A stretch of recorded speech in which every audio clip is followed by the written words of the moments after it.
Welcome back to this Introduction to Programming in Visual Basic for Applications.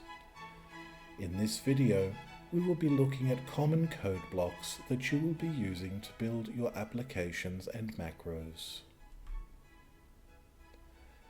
The three main code blocks you will be using are subs, functions, and classes. Each of these have unique characteristics which will make them useful for different tasks.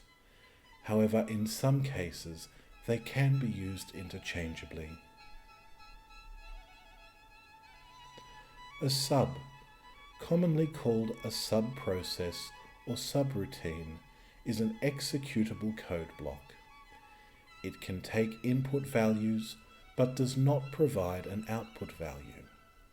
This is the only code block that can be called directly by a user, either through the IDE or other action.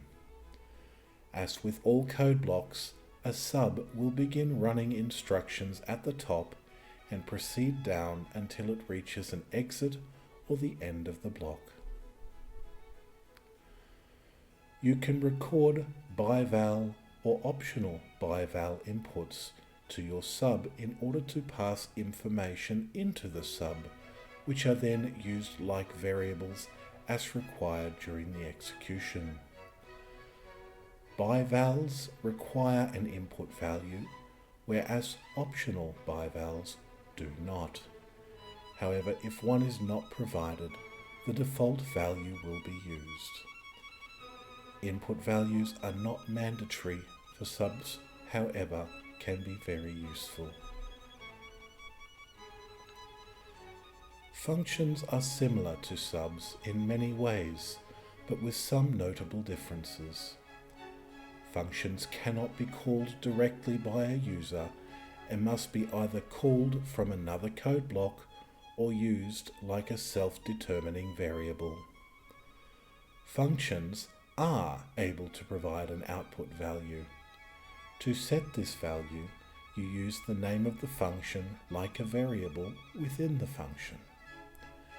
Just like subs, a function will run instructions from top to bottom until it encounters an exit or an end, and can take both ByVal and optional ByVal inputs. Classes are a rather different code block. These are effectively like custom objects which can be utilized in a number of ways. The use of classes in VBA is somewhat more complex than the more procedural subs and functions, and as such, we will leave more detail for a later module.